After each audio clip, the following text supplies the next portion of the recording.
I was gonna say, was he paid off too? Holy moly, how many people did they try to pay off? He deserves at least that much. Like, finish off his sentence for him. Cops famed dad for murder, doesn't know 3-year-old saw everything.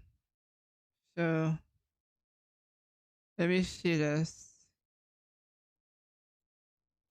This 3-year-old boy is found walking alone in the street with a soiled diaper. His parents are known to be good people and would never let him out of their sight. Cops quickly discovered that his mom was brutally murdered. They think the husband did it after he left a note with a motive. He's sentenced to life in prison. The problem is, the husband is innocent. And worse yet, the cops know about it and have been hiding it for 25 years. But no one could have imagined that the truth would finally come from the only person who saw the real killer. The 3-year-old boy who lost both his parents. He will come back to take down his mother's killer and to save his own father. Damn. Kid's on a mission. Kid's on a mission. Texas, August 13th, 1986. Early that morning, a man finds a 3-year-old boy wandering alone outside the Morton residence at 911 Hazelhurst Drive. When the man walks the boy back inside, he calls out for his mother, Christine, but gets no answer. After searching through the house, the neighbor heads to the master bedroom and stumbles upon a horrific scene. When Sheriff Jim Boutwell from Williamson County is called to the location, he finds Christine's body hidden under a blanket, covered with a blue suitcase and a wicker basket. Upon removing the items, he sees Christine is no longer recognizable. She has been killed with a large, blunt object. After searching the rest of the house, he can see no signs of forced entry, no sign that anything has been stolen. It's determined that Christine was not sexually assaulted, which has investigators puzzled, until they find a note left on the dresser.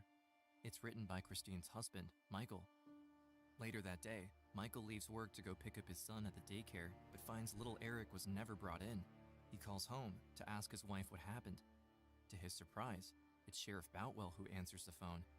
He says nothing to Michael about what happened and asks him to come home at once. When Sheriff Boutwell told me that Chris was dead, I asked if it was murder. He said yes. I asked to see her. I wanted, not proof, but, I needed to see her. The sheriff refused. Isn't that kind of suspicious?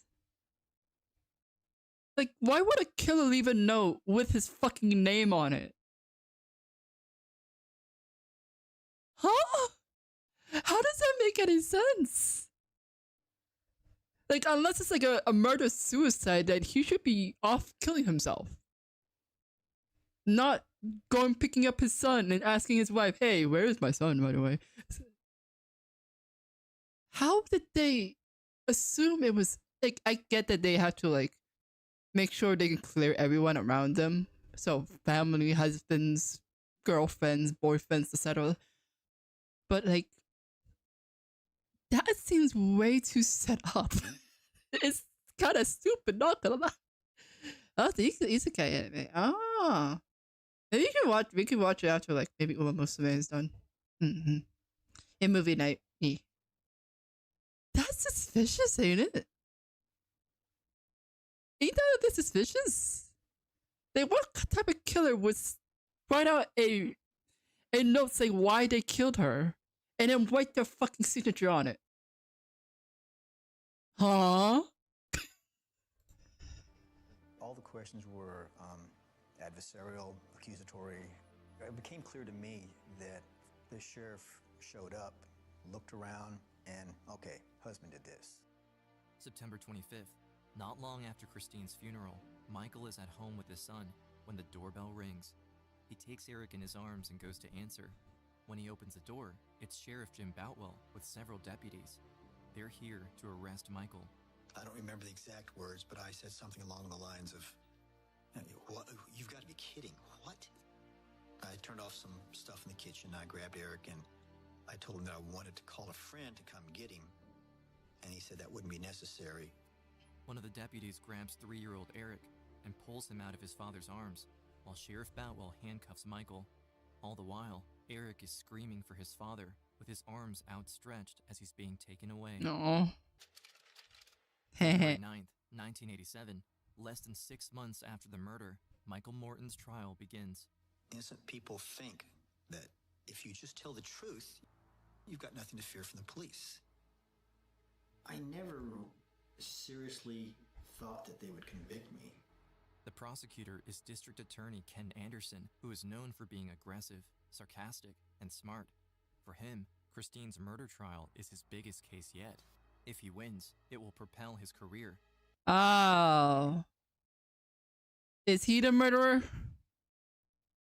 He has a motive too. And he's ready to do anything to put Michael in prison, even breaking the rules.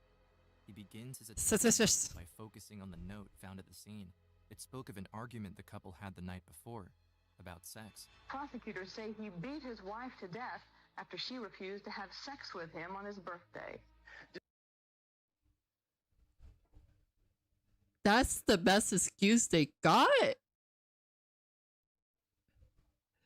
Huh?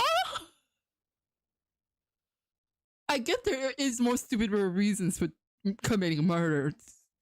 But huh?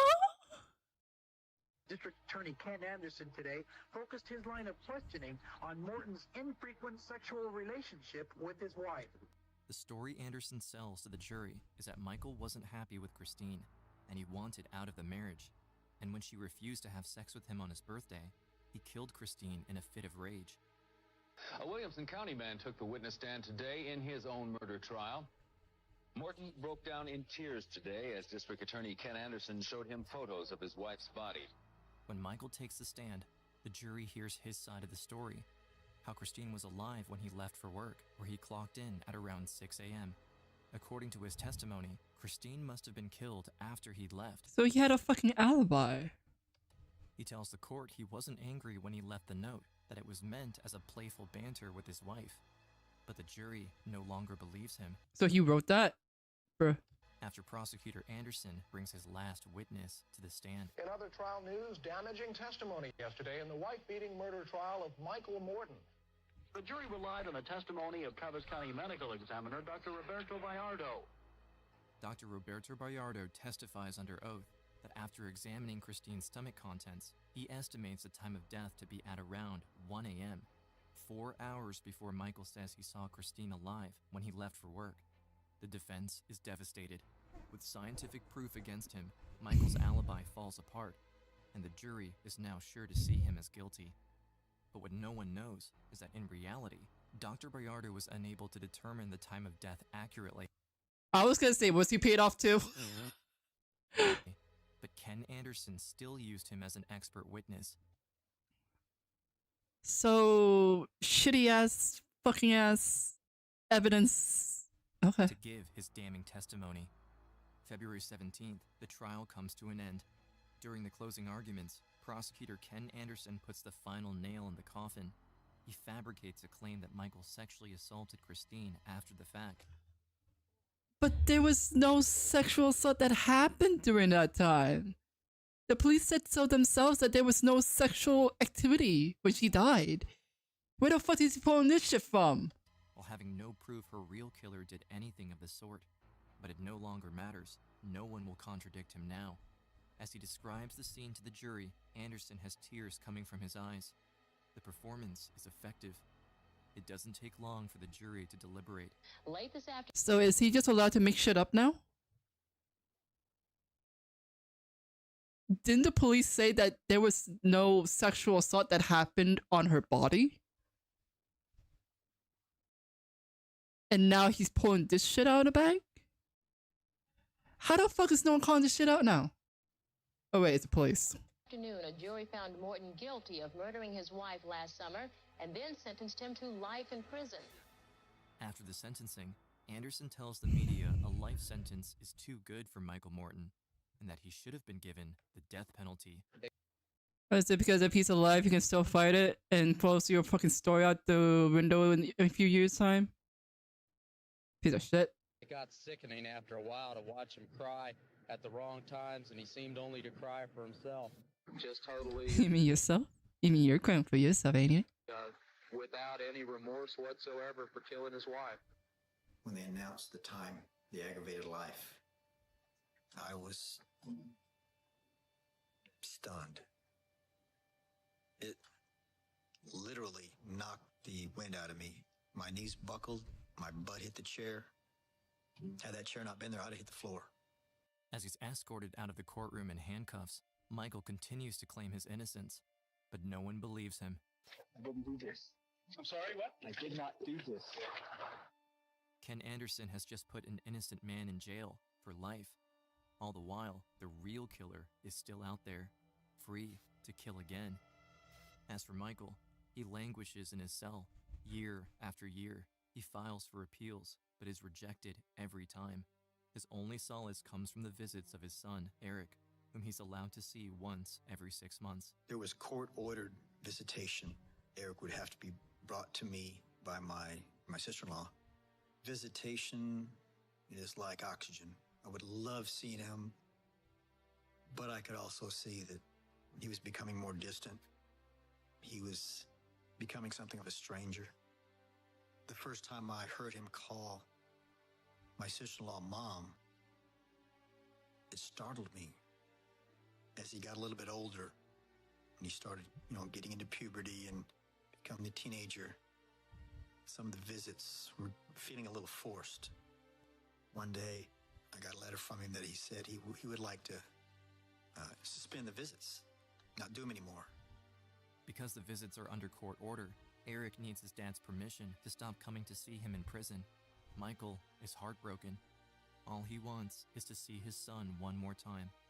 I wrote him back and I said, well, I'll grant your wish, but you got to come here and look me in the eye and tell me that. We had our greetings and I asked him if this was our last visit. And he wouldn't look me in the eye, but he looked at the floor and told me that, yeah, this last one. And I just looked at my sister-in-law and said something like, take care of my son. And I walked out. District Attorney Ken Anderson has convinced Christine's family that Michael is guilty. So Eric, who is being raised by Christine's sister, has been brought up to believe his father killed his mom. Michael knows the only way he can ever get him back is to find a way to prove his innocence in court, or he may never see him again. It's 2004. Michael has been in jail for the last 17 years when he finally gets in contact with the Innocence Project, a non-profit legal organization that works to overturn wrongful convictions through DNA testing. In 2004, the New York Innocence Project called me and asked me to take the case. It took me a minute to grasp it because I thought, are you calling the right number? I'd never had any kind of a criminal case before. But they said that they wanted me. John Raley, a civil attorney who became known to the project because of a medical malpractice case, agrees to take on what would be his first ever murder case. When he's given the court documents from Michael's trial, he immediately finds red flags. One of the first things that struck me was the note he left for Christine. Yeah, that's suspicious. Wait a minute. If I was going to murder my wife, the last thing I would do is leave a note calling attention to an argument with my wife. Exactly. Like, if you want to get away with murder, you wouldn't want to have anything directed to you. As he reads through the file, Raley is stunned to find no real evidence of guilt. No witness, no eyewitness of any violence. He had no record. Mr. Morton passed 2 lie detector tests at the time of his prosecution. He also finds key issues with the statements made by the medical examiner. According to the records, Roberto Bayardo didn't get access to Christine's body until a few days after her murder, which would make any assessment of the exact time of death impossible. He used an analysis of stomach contents solely as his means of timing death, which all of the medical literature says you can't do. It should never have come into evidence at all, and if that was the basis for the jury's finding, then there's nothing.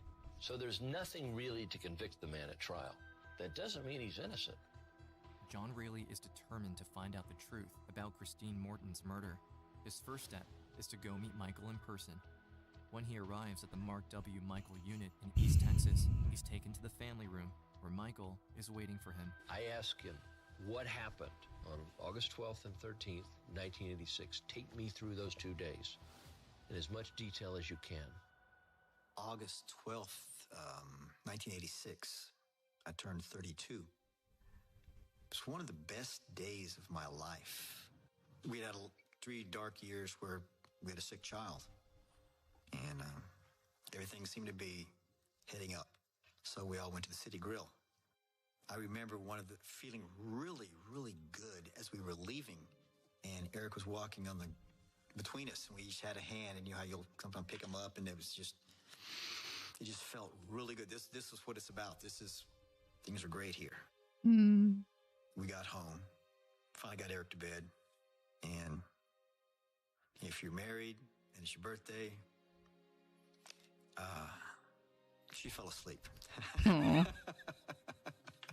I went, baby. I left a little note no big deal. This happened. And at 5 o'clock next morning, the alarm went off. Showered, shaved, dressed, and it's the last time I saw her live. I didn't really have the opportunity to grieve for her. Everything changed so rapidly away from her to me. Chris had this amazing laugh. She would throw her head back and laugh, and you couldn't help but laugh with her. It was just so genuine. She was smart. She wasn't just sociable. She had a head on her shoulders. Everybody liked her. I was lucky that she went out with me. Don't claim to have Yeah, sex. you can like feel the love that he has for her. The fact that he's like smiles when he talks about her is like the sweetest thing ever. Hours, but I cross-examine people for a living, and I can usually tell if people are fibbing. There was nothing about this man that did not speak from a place of integrity and honesty. They took his son out of his arms and handcuffed Michael, and Michael looks back and sees Eric reaching out and screaming, "Daddy, Daddy, Daddy." And this little boy that had just lost his mother now was losing his father. It affected me as a father because I thought about my children. I left amazingly moved by that, and I came home to my wife, Kelly, who I asked for advice on a lot of things. And I said, "Kelly, my God, he's innocent. We have to get him out." And she looked at me in the eye and she said, "Then do it." John Rayleigh Go off, doesn't girl. waste any time and puts a team together. When they get their hands on the list of evidence still on the file, they learn about a blue bandana with blood on it, which never made it into the actual trial. According to the 1986 investigation of the murder, one of the deputies saw a dirty bandana near a construction site about 100 yards from the house. There was no DNA testing available back then, so it was put in a bag and it was stored and it was ignored. Naturally, we wanted to try to do DNA testing on the bandana. To prove Michael's innocence, Rayleigh is hoping the bandana will contain Christine's DNA, as well as her killer's. In order to do the analysis, his team needs to get their hands on the actual evidence. But when they show up at the sheriff's department, they are denied access. Now, why would they do that? Suspicious. The bandana could be a problem for them. John files a motion which would force them to turn the evidence over. But by 2005, they still haven't heard back from the district attorney's office. So John decides to give him a call. John Bradley was the district attorney of Williamson County at the time we filed the motion for DNA testing. So I called up Mr. Bradley and I introduced myself. Well, I said, "Look, all we want to know is the truth. And nothing bad can come from seeking truth. Either Michael is where he's supposed to be, which is a good thing, or he's innocent, which means there may be a brutal murderer at large killing other people. Don't you want to find out?" And he said doing the test would muddy the waters. He said doing the test would muddy the waters. And I had no idea what he meant by that.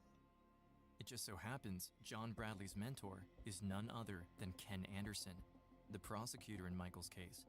Anderson has since been appointed district judge and has made some powerful friends in Williamson County, but now he's become one of the most influential figures himself. If the DNA testing proves Michael is innocent, it would look terrible for Anderson. But more importantly, there's something in the prosecutor files that Anderson doesn't want anyone to see.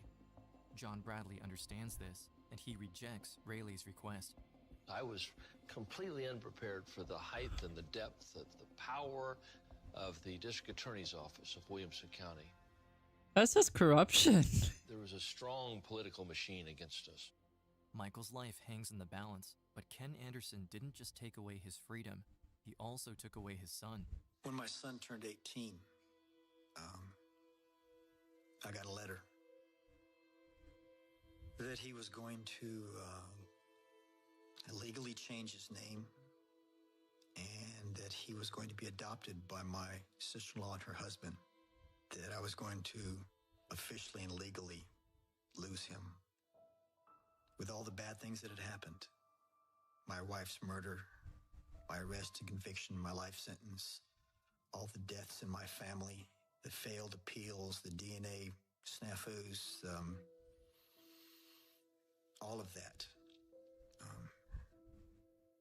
didn't do me in. I thought I was pretty tough and I could take it. But when I lost him,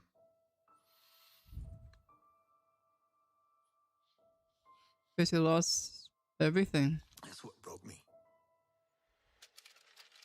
March 7th, 2008.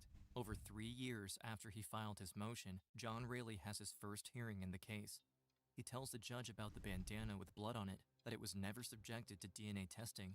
He also says the state has been blocking their efforts since day one. He hopes the judge will force them to hand over the evidence.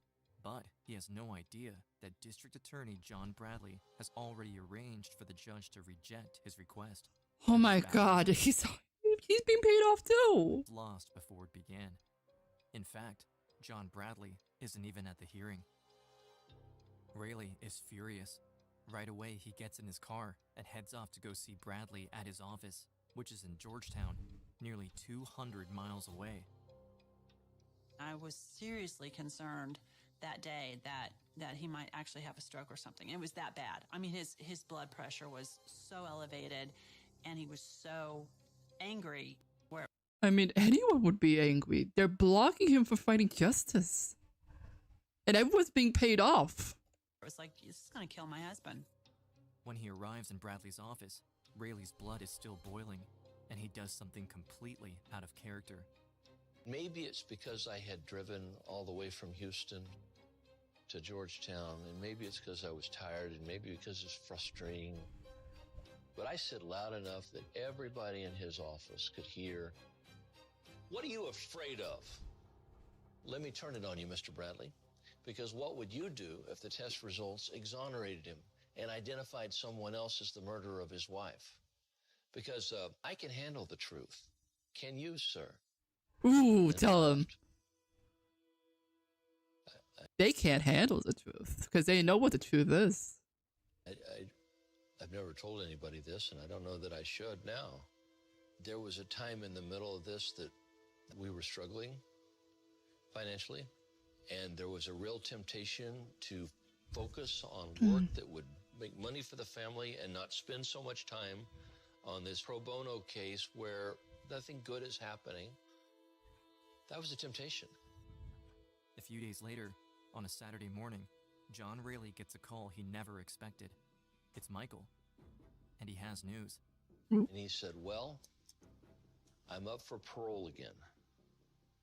And I said, "That's great." He said, "There's just one catch."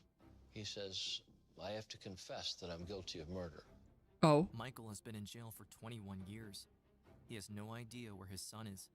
John Raley wouldn't be surprised if, after all this time, he decides to take the deal. But admitting his guilt would mean Michael would lose his son forever. I said, "What are you going to say, Michael?" And he said, "All I have left is my actual innocence. And if I have to be in prison the rest of my life, I'm not giving that up." Damn, they try to pay him off. Holy moly. How many people did they try to pay off? When I heard him say that, I felt this rush of emotion come over me. And I said, "Michael, I promise you I will never quit. As long as I'm breathing air, I'm trying to get you out of prison." The year is 2010. John Raley has been fighting to free Micheal Morton for 6 years when they go in front of the Third Court of Appeals. I said this bloody bandana was the be-all and end-all about the case, and there was no legal basis to deny testing of the bloody bandana. None whatsoever. They ask the question that everybody seems to ask. What if the DNA testing comes out against your client? And I said, there's only one way to find out. What ifs is always the what ifs, but they don't really want to check it, do they? Because they know what's on it. While the court is deliberating, John Bradley takes to the media in an attempt to sabotage their efforts. Michael Morton was convicted of killing his wife and sentenced to life in prison. His attorneys say the case now boils down to testing a bloody bandana found behind the home where Christine Morton was beaten to death. If that critical piece of evidence contains blood from the crime scene, it could show someone else did it. But Williamson County DA John Bradley says that's a pipe dream. If I got a promise from Michael Morton that he would accept criminal responsibility for killing his wife, should the bandana exclude any other mystery killer, you know what? I would consider doing that. And I said, Judge, we're paying for this. All we want to know is the truth. The state has fought us every step of the way. We have fought too hard, and we've come too far to get to this moment and have it taken away. Damn, Finally, you tell him, after buddy. fighting for 6 years, the Court of Appeals ruled that we could do DNA testing on Thank fucking God they're not paid off. the bloody bandana. It will take months before they get the results back from the test. During that time, John Rayleigh's office sends a Freedom of Information Act request to gain access to Ken Anderson's files on the trial. They want to know, what else could John Bradley and Ken Anderson want to hide? Yeah, because for like one single bandana, they're trying really hard to fucking hide it. But the truth is far more disturbing than Rayleigh ever expected.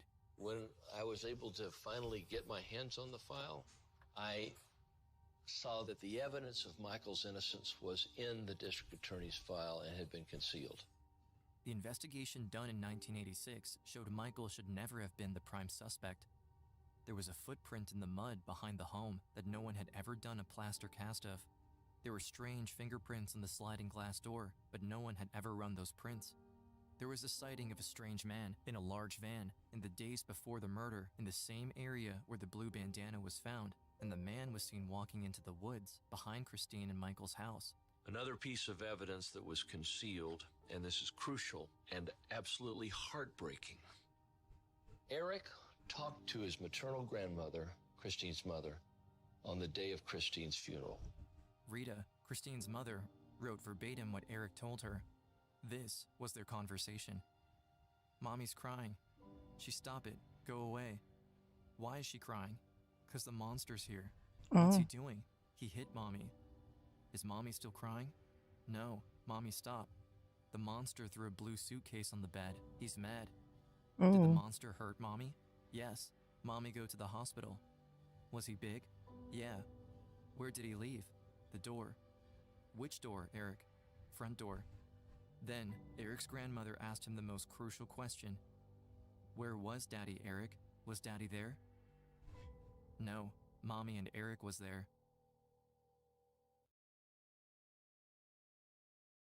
Like, I get they don't take it seriously at a case, on like crime cases most of the time, even though they really should.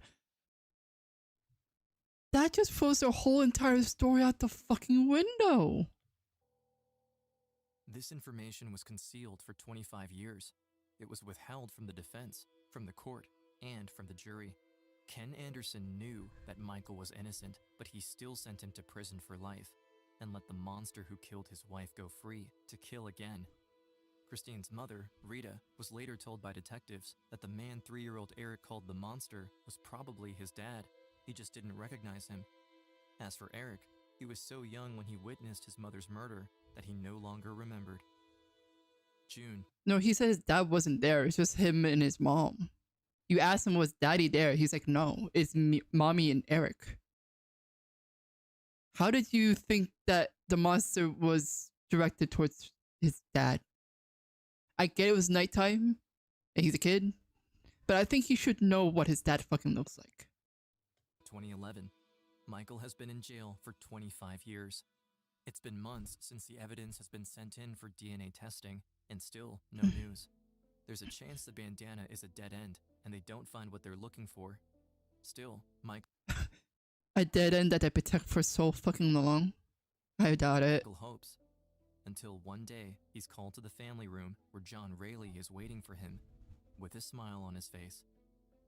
The DNA testing showed that the bandana with blood on it did contain Christine's DNA, along with the DNA of a man that was not Michael. Thank fucking God. The team ran the DNA results through the database to see if it matched one of the millions of profiles already in the system. And they got a direct hit on a man with a known record of felonies in 3 states, including breaking and entering residences and assault with intent to murder. And his name is Mark Allen Norwood. Norwood had escaped detection for the last 25 years, and Rayleigh was convinced Christine was not his only victim. While searching through cold cases in Travis County, his team stumbled upon a victim whose murder looked a lot like Christine Morton's. The woman's name was Deborah Jan Baker, and she was killed a couple years after Christine, exactly the same way. They both had been killed by a large, blunt tool. Both had household objects piled over their bodies. Neither had been sexually assaulted. What's worse, both women lived within 10 miles of each other, and yet investigators had never connected the 2 crimes. After looking up Norwood's address at the time of both murders, Rayleigh found out that his house was only 1 street corner away from Deborah's house. To confirm their theory, Rayleigh's team got access to the evidence in the Baker case, and after running DNA tests on a few hairs found at the crime scene, they were able to definitively identify Deborah Baker's killer as Mark Allen Norwood. Well, why would they protect this guy though? I thought it was the prosecutor was actually the killer, but I remember saying, "Oh wow, this is it. An innocent man in prison, a murderer out there." Mark, Dave Fugit. Hey. I'm the lead investigator on the Deborah Baker case. You know, Mark, it's been 23 years ago that Deborah Baker was killed. With the advances in technology, you know, it was inevitable. You know it as well as I do that we were going to come to this crossroad. no, you don't. You really tried to fucking not. You want to place me under arrest? New at 6, Mark Allen Norwood, a violent criminal with a record going back 3 decades, arrested today in a murder that sent the wrong man to prison for 25 years. And we've just confirmed he's also a suspect in a second murder. When the truth finally comes out that Micheal Morton had been wrongfully convicted, District Judge Ken Anderson takes to the media in an attempt to salvage the situation. Salvage how? You literally tried to prevent this. You literally try to prevent justice. I want to formally apologize for the system's failure to Mr. Morton and to every other person who was adversely affected by this verdict. What he doesn't know is that Deborah Baker's daughter, Caitlin, is in the crowd. In my heart, I know there was no misconduct whatsoever. I believe that the prosecutors fully complied with all the orders of the court. He's not holding himself accountable. Exactly. He's making a lot of excuses. Yep. Do you feel he's responsible for your mother's murder? In part. In part, absolutely. How so? Well, he let Norwood go. He didn't get him when he should have. And my mother could be alive right now if he had. Ken Anderson not only put an innocent man in jail for 25 years, but he also allowed the real killer to take Deborah Baker's life. Yeah, and apparently let him live a fucking life too. Because they arrested him at his home, right? Why was he protecting this guy? After Mark Allen Norwood is arrested, and evidence of Michael's innocence has come to light, Anderson becomes the subject of a special criminal inquiry for deliberately hiding evidence from the court. And after a long battle led by Michael's attorneys, John Rayleigh and the Innocence Project, Ken Anderson is disbarred, disrobed, and for the crime of misconduct resulting in wrongful conviction, will become the first prosecutor to ever be sent to jail. Thank fucking God, he should pay. As for Norwood, he's convicted of the murders of Christine and Deborah and received 2 life sentences. Good While riddance. officials believe Norwood was most likely a serial killer, his reign of terror has finally come to an end.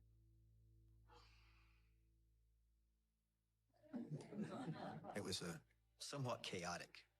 There was a procession, cameras were everywhere, people, I didn't know which way we were going. Fortunately, the sun was beaming down right there. It was this beautiful kind of fall day. The sun felt so good on my face that I kind of tilted my head back like of a getting a suntan or something, trying to just drink it in. After Michael's release, John Rayleigh arranged a special dinner for him at his house, a dinner to which he also invited Michael's son, Eric. No. I noticed that our shoes were disturbingly similar. We both had on new blue jeans. The way we held our heads, our gaits as we walked were eerily similar. And he's your kid after all. The jeans are there. We shook hands immediately, but that morphed into a hug. It was like this melding. We just came back, just natural as that. And I couldn't have planned it any better. And Michael said, son. And Eric said, dad. And I think just for a second, I got a glimpse of what heaven must be like. John Rayleigh, very few people can look to somebody and say, excuse me, that you owe your life to them. I can say that about John. I can point to him and say, there's the guy. That's the guy who got me in. And he didn't know me from the man in the moon. When somebody does something like that for you, you're never the same. He's my friend. And he's my brother. Now, everything is different for me. The conundrums of life, the philosophical paradoxes, the metaphysical problems, I feel like I get it now. I understand suffering and unfairness. I can't think of anything better to receive than that. I'm good with this. This world, what's happened to me, where I'm going, what I'm doing. No matter what sort of travail you go through, that experience is what makes you who you are. I wouldn't be where I am now if I hadn't been broken. Life is good now. Did they at least pay him for like convicting him wrongly?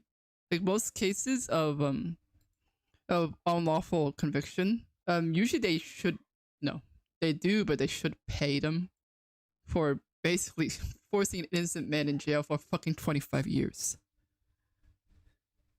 Holy shit. I am so happy that prosecutor went to jail. He deserves at least that much. Like, finish off his sentence for him. Let him live his life without jail. Let him die in there. Let him rot. Holy moly. It's just like, yeah, we know now that he was holding evidence, but the fact that he was making shit up during the trial, like the initial trial, where he says, oh, there was sexual assault claims, a sexual assault during the crime, when there's evidence that says there was no sexual assault happening at the time, but he pulled that out anyways. Like, he shouldn't be a prosecutor. He made shit up, and that infuriates me. And the fact that he has so much power at that point, to the fact that he can block someone from finding out the truth for at least a good year, or blocking someone from double checking if there's a truth. It's just like, what are you hiding, buddy? Like, he knows he was wrong. He knows that. I honestly going in, I thought the son was gonna fight for his dad. Not gonna lie, it would have been cool, but it is what it is. Thank God for the defense attorney to help him and never gave up on him at all during those years. Holy shit! Because if he didn't fight that hard for that long, man would have spent his whole entire life in jail innocent. Holy shit! I've never been so frustrated with the case for a long while. I think like the last time I've been really frustrated with like the Junko case, but this is really up there with how it frustrates me. Holy shit! It's so obvious too. It's like it's so obvious. How can y'all not see it? How can y'all not see it? They're being paid off and shit. How is that not suspicious to you?